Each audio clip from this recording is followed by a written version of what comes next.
Hello everyone, welcome to Sanskrit जिज्ञासा। आज की वीडियो में हम शास्त्रीय अध्यापक परीक्षाएं जैसे शास्त्री टेट या टीजीटी और पीजीटी के लिए ऐसे 20 महत्वपूर्ण प्रश्नों का अध्ययन करेंगे जो कि हमारी पिछली परीक्षाओं में पूछे जा चुके हैं और आगामी परीक्षाओं में जिनके पूछे जाने के चांस ज़्यादा हैं। तो चलिए वीडियो को शुरू करते हैं। विद्यारंभं करिष्यामि सिद्धिर्भवतु मे सदा। तो इससे पहले वाले भागों में हम 200 प्रश्नों का अध्ययन कर चुके हैं। आज का हमारा पहला प्रश्न है, आ ब्रह्मन् ब्राह्मणों ब्रह्मवर्चसी जायताम। यह वैदिक प्रार्थना किस वेद में से है? तो देखिए दोस्तों, इसे वैदिक प्रार्थना या वैदिक राष्ट्रगान भी कहा जाता है और यह संकलित है शुक्ल यजुर्वेद की माध्यन्दिनीय शाखा के 22वें अध्याय का यह 22वां मंत्र है। तो इस प्रश्न का सही उत्तर होगा यजुर्वेद। और शुक्ल यजुर्वेद की बात करें तो उसमें 40 अध्याय हैं और मंत्रों की संख्या है 1975। और ऋग्वेद की बात करें तो यह 2 भागों में विभक्त है, मंडल क्रम और अष्टक क्रम। मंडल क्रम में 10 मंडल तथा 85 अनुवाक और 1028 सूक्त और 10,580 1/4 उसमें मंत्र हैं। और अष्टक क्रम की बात करें तो उसमें 8 अष्टक 64 अध्याय और 2006 उसमें वर्ग हैं। और सामवेद की बात करें तो सामवेद भी 2 भागों में विभक्त है, पूर्वार्चिक और उत्तरार्चिक। पूर्वार्चिक में जो है 4 कांड और 6 प्रपाठक और 650 उसमें मंत्र हैं। और उत्तरार्चिक में 21 अध्याय व 1225 उसमें मंत्र हैं। और बात करें अथर्ववेद की तो अथर्ववेद में 20 कांड 731 सूक्त और 5987 उसमें मंत्र हैं। तो चलिए अगली प्रश्न की ओर बढ़ते हैं। तस्माद् यज्ञा सर्वहूतः रेचः सामान्य जीरे छंदांसि जीरे तस्माद् यजुस्तस्माद् जायत। पुरुष सूक्त के इस मंत्र में कितने वेदों की चर्चा की गई है? तो देखिए दोस्तों, पुरुष सूक्त जो है ऋग्वेद के 10वें मंडल के 90 नंबर का सूक्त है। और बात करें इसके अतिरिक्त भी पुरुष सूक्त कहाँ मिलता है तो यह शुक्ल यजुर्वेद की माध्यन्दिनीय शाखा के 31वें अध्याय में मिलता है, जिसमें कि सूक्त या मंत्र हैं 16। और बात करें इसमें कितने वेदों की चर्चा हुई है तो देखिए इसमें ऋचः, साम और यजु, इसमें 3 वेदों की चर्चा हुई है। तो इसमें आपका ऑप्शन नंबर सी यानी कि 3 इसका सही उत्तर होगा। तो अगला प्रश्न देखते हैं। निरुक्तकार ने षड्भाव विकार के संबंध में किस आचार्य का मत उद्धृत किया है? तो इसमें सबसे पहला प्रश्न बनेगा निरुक्त। निरुक्त क्या है? वेदांग, वेद रूपी पुरुष का कौन सा अंग है? तो यह है निरुक्तम श्रोत्र मुच्यते, यानी कि वेद रूपी पुरुष का यह कान है। और निरुक्तकार कौन है? तो निरुक्तकार है यास्काचार्य। और यास्काचार्य ने षड्भाव विकार पर दृष्टि डाली थी, वह है जायते, अस्ति, विपरिणमते, वर्धते, अपक्षीयते और विनश्यति। तो इनके संबंध में किस आचार्य का मत उद्धृत हुआ है? तो इसके संबंध में भी जो निरुक्त ग्रंथ है उसके पहले अध्याय के पहले पाद में एक सूक्ति है जिसमें आता है षड्भाव विकाराः भवन्तीति वार्षायणी। तो इसमें इसका सही उत्तर हो जाएगा वार्षायणी, यानी कि ऑप्शन नंबर ए। और बात करें निरुक्त ग्रंथ की तो यह लिखा गया था 3 कांड में और इसमें टोटल अध्याय हैं 14। तो 14 अध्याय जो हैं उसमें 12 अध्याय हैं और 2 उसमें परिशिष्ट भाग यानी कि बचे हुए जो उन्होंने निरूपित किए हैं। और बात करें इसमें 3 कौन कौन से कांड हैं तो इसमें आते हैं नैघंटुक, नैगम और दैवत कांड। और इसके अतिरिक्त इसका मुख्य कार्य क्या है? तो इसका मुख्य कार्य क्या है? वैदिक शब्दों का निर्वचन करना। यह भी परीक्षाओं में आपसे परीक्षक पूछता है कि निरुक्त का मुख्य कार्य क्या है, उद्देश्य क्या है? तो इसका उद्देश्य है वैदिक शब्दों का निर्वचन करना, उनका निरूपण करना। तो इस प्रश्न का सही उत्तर हुआ ऑप्शन नंबर ए यानी कि वार्षायणी। तो अगले प्रश्न की ओर बढ़ते हैं। तैत्तिरीयारण्यक में प्रपाठक हैं। तो देखिए इसमें सबसे पहला प्रश्न बनेगा कि तैत्तिरीय आरण्यक किससे संबंधित है या कौन से वेद से संबंधित है? तो यह है कृष्ण यजुर्वेद का आरण्यक ग्रंथ। और इसके अतिरिक्त बात करें यह कितने प्रपाठक में लिखा गया है तो यह 10 प्रपाठकों में लिखा गया है या 10 परिच्छेदों में यह लिखा गया है। तो इसमें आपका ऑप्शन नंबर सी जो है इसका सही उत्तर हो जाएगा। अगला प्रश्न देखते हैं। संस्कृत में लौकिक साहित्य का प्रथम काव्य है। तो देखिए दोस्तों, हमारा जो संस्कृत साहित्य है वह 2 भागों में विभक्त है, लौकिक और वैदिक साहित्य। और इन दोनों में क्या अंतर है, इन दोनों में कौन कौन से ग्रंथ आते हैं तो उन पर भी एक दृष्टि डालते हैं ताकि आपकी परीक्षा की दृष्टि से और भी अच्छी मजबूती आपकी परीक्षा में आ सके। तो देखिए वैदिक साहित्य में आते हैं संहिताएं, ब्राह्मण, आरण्यक, उपनिषद इत्यादि ग्रंथ इसमें आते हैं, जो कि धर्म प्रधान साहित्य हमारा कहलाता है। और इसका उपयोग जो किया जाता था वह यज्ञ अनुष्ठान इत्यादि में इसका उपयोग होता था। और यदि छंदों की बात करें या विधाओं की बात करें तो प्रारंभिक तौर पर वैदिक साहित्य जो है पद्यों में लिखा गया था, और जैसे जैसे समय बढ़ता रहा वैसे वैसे ही यह गद्यों में लिखा जाने लगा। और बात करें लौकिक साहित्य की, तो लौकिक साहित्य में आते हैं रामायण, महाभारत, नाटक, काव्य इत्यादि ग्रंथ इसमें आते हैं, जिसका उपयोग जो होता था वेदों के महत्व को बतलाने के लिए किया जाता था।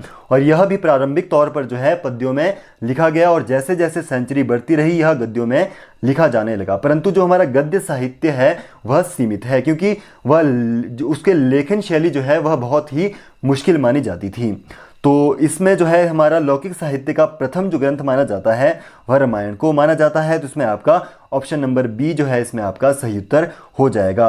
और रामायण को लिखा था वाल्मीकि ने। इनका जो रचनाकाल है वह है 500 ईसा पूर्व। और बात करें इसकी विभाजन की, तो इसका विभाजन है 7 कांड, 500 सर्ग, और इसमें 24,000 श्लोक होने के कारण इसे कहा जाता है चतुर्विंशति सहस्री संहिता भी से कहा जाता है। और बात करें महाभारत की, तो इसके लेखक हैं वेदव्यास, और वेदव्यास ने इसे 18 पर्व और 1,00,000 श्लोकों में इसे लिखा था, इसीलिए इसे शतसहस्री संहिता भी कहा जाता है। और रघुवंश की बात करें तो इसके लेखक हैं कालिदास, और रघुवंश लिखी गई थी 19 सर्गों में।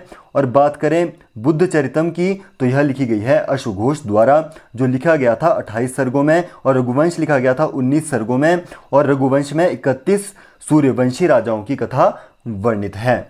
तो अगले प्रश्न की ओर बढ़ते हैं। कालिदास द्वारा लिखित नाटकों की संख्या है। तो इस पर हम पहले भी चर्चा कर चुके हैं कि जो कालिदास द्वारा जो है मुख्य 7 रचनाएं लिखी गई थी, उसमें 3 जो है नाटक आते हैं।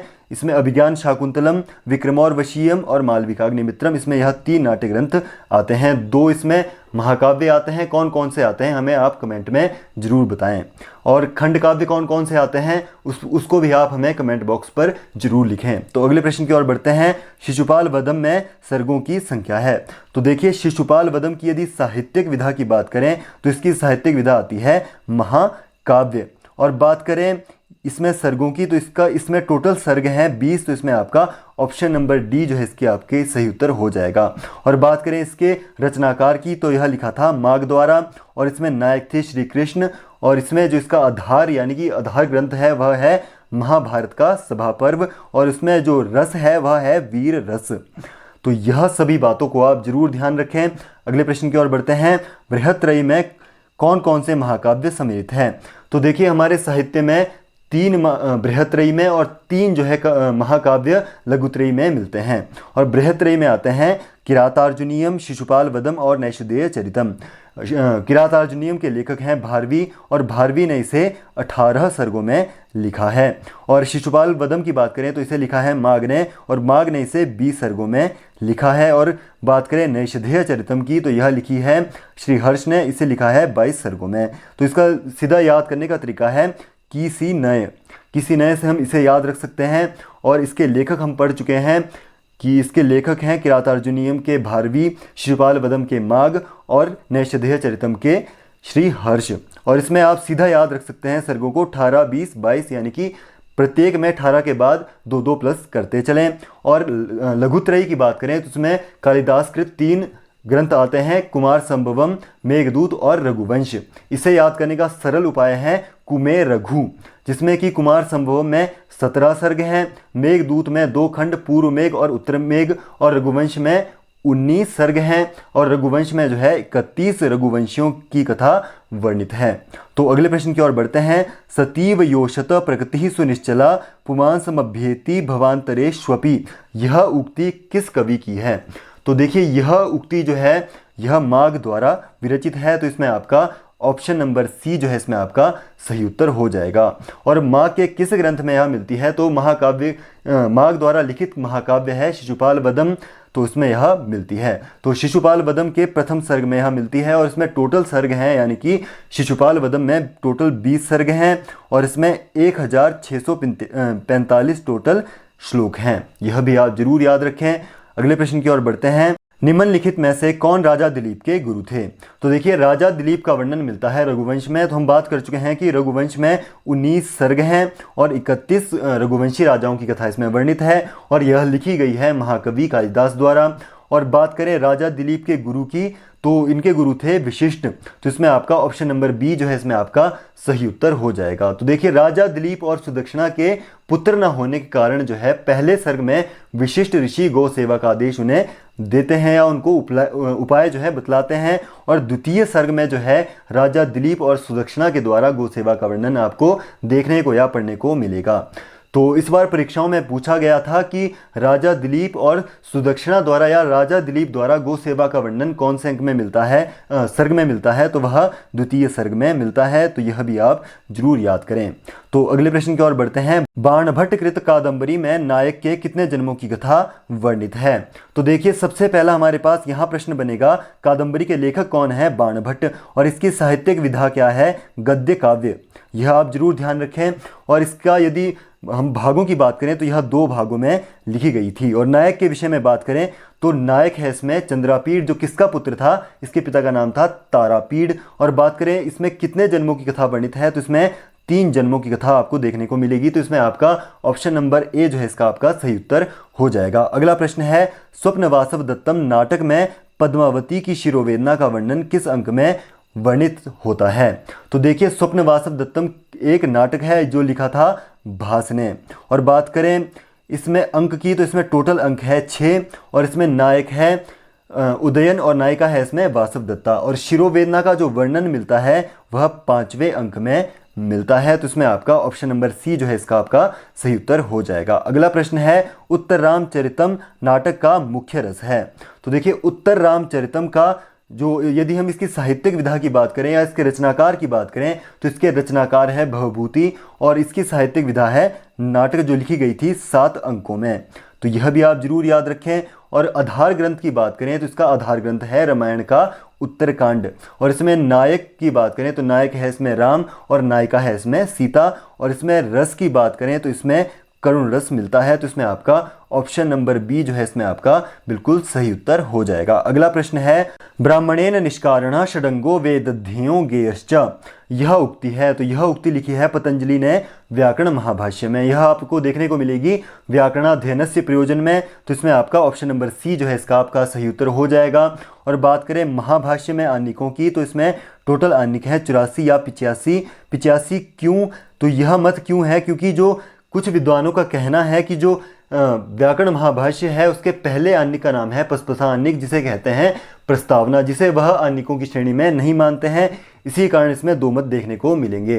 तो इसमें यदि परीक्षाओं में आपसे दोनों ऑप्शन आपको देखने को मिले तो इसमें आपका ऑप्शन नंबर यानी कि होगा 84। और यदि 84 या 85 में से एक है तो यहाँ 85 या 84 इसका सही उत्तर हो जाएगा। अगला प्रश्न है, सामवेद से संबंधित ब्राह्मण है? तो सामवेद से संबंधित ब्राह्मण है इसमें आर्षेय ब्राह्मण। तो इसमें आपका ऑप्शन नंबर बी जो है इसमें आपका सही उत्तर हो जाएगा। तो सामवेद से संबंधित ब्राह्मण है पंचविंश, षड्विंश, आर्षेय, छांदोग्य, वंश, समितोपनिषद, जैमिनीय, सामविदान, दैवताध्याय या दैवित ब्राह्मण।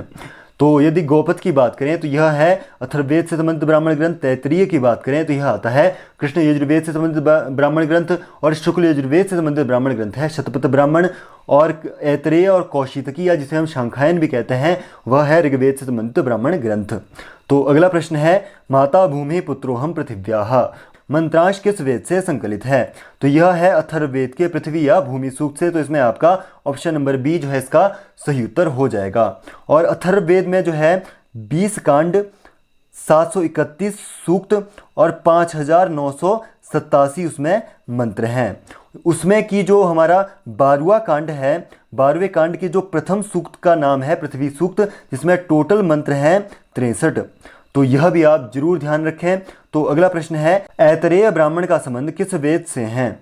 तो देखिए दोस्तों, ऐतरेय और कौशितकी या जिसे हम शांखायन भी कहते हैं उसका संबंध है ऋग्वेद से। तो इसमें आपका ऑप्शन नंबर ए जो है इसमें आपका सही उत्तर हो जाएगा। अगला प्रश्न है, ऋग्वेद की वर्तमान में उपलब्ध शाखाएं हैं? तो देखिए ऋग्वेद में पतंजलि के अनुसार शाखाएं हैं 21 और शौनक के अनुसार शाखाएं हैं 5। तो इसमें आपका ऑप्शन नंबर सी जो है इसमें आपका सही उत्तर हो जाएगा, क्योंकि प्राचीन काल में जो है ऋग्वेद की 21 शाखाएं थी और वर्तमान में यानी कि शौनक का जो मत है 5 शाखाएं उपलब्ध है, जिसमें आती है शाकल, वाष्कल, शांखायन, आश्वलायन और मांडुकायन। तो इसमें आपका ऑप्शन नंबर सी जो है इसका आपका सही उत्तर हो जाएगा। अगला प्रश्न है, ऋग्वेद में सूक्तों की संख्या है। तो ऋग्वेद में टोटल सूक्त हैं 1028। तो यह जो प्रश्न पूछा गया था यह है मंडल क्रम के अनुसार। तो मंडल क्रम के अनुसार दशमंडल 85 अनुभाग 1028 सूक्त और 10,580 1/4 उसमें मंत्र हैं। तो इसका आपका सही उत्तर हुआ ऑप्शन नंबर बी। अगला प्रश्न है, ईशावास्योपनिषद यजुर्वेद का कौन सा अध्याय है। तो वह है 40वां अध्याय जिसमें टोटल मंत्र हैं 18। तो आज की वीडियो में इतना ही। उम्मीद करता हूँ आपको यह वीडियो पसंद आई होगी और हमारे साथ जुड़े रहने के लिए वीडियो को सब्सक्राइब जरूर करें और आपको वीडियो पसंद आई हो तो लाइक ज़रूर करें, दूसरों के साथ पहुँचाने के लिए शेयर करें और वीडियो कैसी लगी उसकी प्रतिक्रिया के रूप में आप हमें कमेंट करना ना भूलें। धन्यवाद। मिलते हैं अगली वीडियो में।